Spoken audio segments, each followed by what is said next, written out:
Frédéric Joly, vous êtes le porte-parole du Comité international de la Croix-Rouge et ce sont vos équipes, une centaine de personnes qui accueillent les otages livrés par le Hamas et qui font la transition pour les remettre à Israël. Dans quel état est-ce qu'ils sont à leur arrivée ? Bonjour, écoutez, ce que l'on peut dire, c'est que tous ont supporté le transport, puisque c'était la mission qui nous était assignée par les parties, c'est-à-dire tant les autorités israéliennes que le Hamas. Donc effectivement, depuis 5 jours maintenant, eh bien, nous avons procédé à cet échange comme intermédiaire neutre. Leur état physique, donc, a permis qu'ils soient transportés de façon correcte. Il y a toujours un médecin du CICR à bord.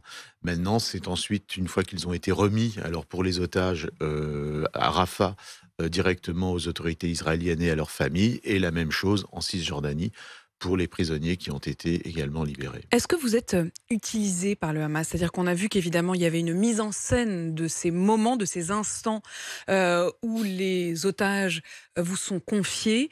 Est-ce que vous avez l'impression d'être, malgré vous peut-être, mais pris dans cette mise en scène ?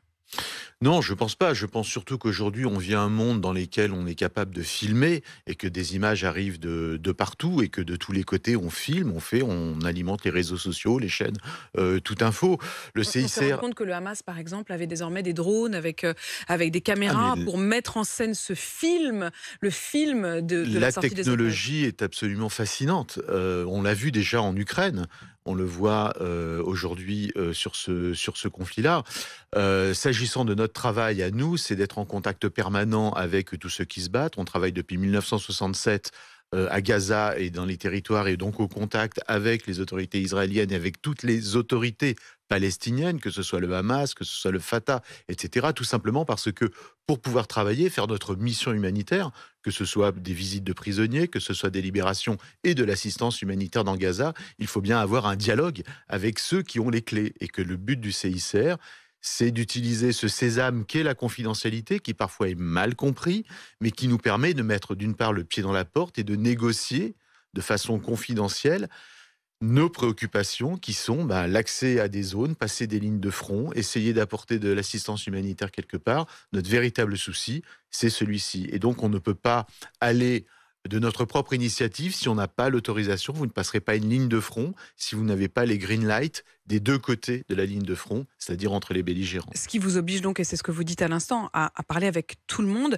Frédéric Joly, qu'est-ce que vous dites à Elma Avraham, qui a 84 ans, qui a été libérée dimanche soir, à sa fille plus précisément, puisque sa fille, en larmes hier, a dit euh, qu'elle avait été assez désespérée de votre manière, de la manière dont la Croix-Rouge avait refusé les médicaments qu'elle voulait vous confier pour pouvoir les donner à sa mère. La mère de cette femme a été libérée parmi les otages hier, dans un état de santé extrêmement préoccupant. Elle avait 28 degrés, elle avait besoin de traitements médicamenteux.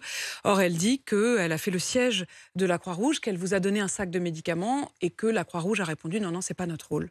Je crois qu'il faut distinguer plusieurs choses depuis le début. Alors déjà, la première chose, c'est que la prise d'otage est interdite en droit international humanitaire et que toutes nos actions sont fondées sur le droit international humanitaire, sur la base des conventions de Genève.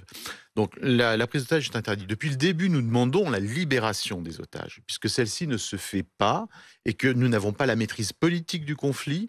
On a participé à ces libérations d'otages. On demande d'avoir accès.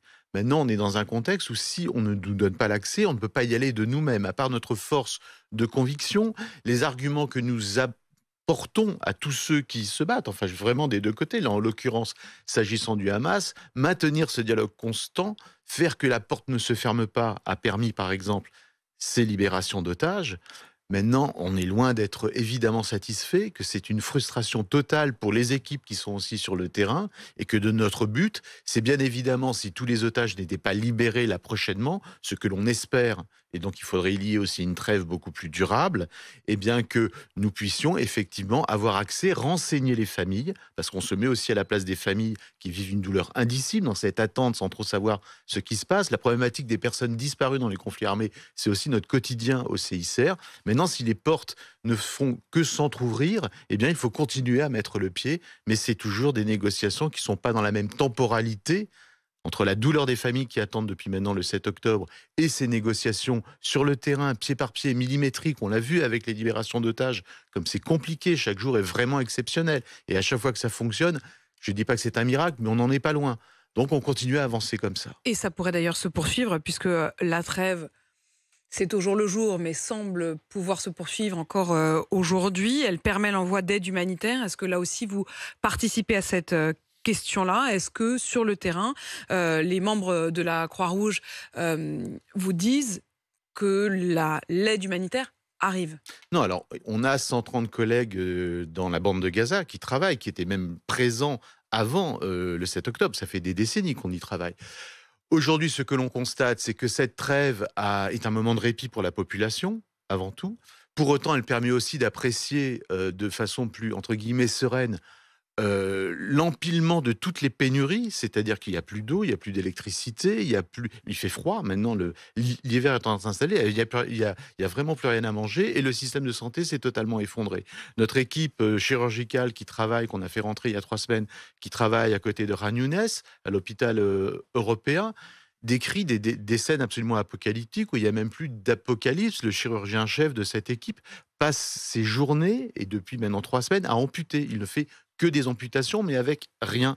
Donc ce qui est terrible, c'est que vous avez eu beaucoup de morts, mais vous avez beaucoup de blessés, et que même si avec la trêve, et c'est un plus, on ne peut que s'en féliciter, il y ait plus de camions qui rentrent, il en faudra encore beaucoup plus, avec aujourd'hui tout le défi logistique que représente la priorisation de cette aide. Qu'est-ce qu'on doit prioriser aujourd'hui alors qu'on a près de 2 millions de personnes qui sont en souffrance, en tout cas des centaines de milliers de personnes qui sont dans une véritable urgence? Est-ce qu'on privilégie avant tout les hôpitaux? Je pense que oui, puisque le système de santé s'effondre. Mais la question de l'eau, la question alimentaire, la question tout simplement de faire en sorte que des gens déplacés n'aient pas froid et à peu près un abri, c'est tout ceci qui se pose. Donc il faut véritablement une entrée massive de l'aide, et qu'il y ait donc, parce qu'on ne peut pas imaginer des hostilités alors que l'humanitaire se déploie massivement, et donc trouver une solution. Et que la trêve puisse se poursuivre. Frédéric Joly, merci d'être venu dans ce studio, nous donner donc les coulisses. Vous êtes le porte-parole du Comité international de la Croix-Rouge.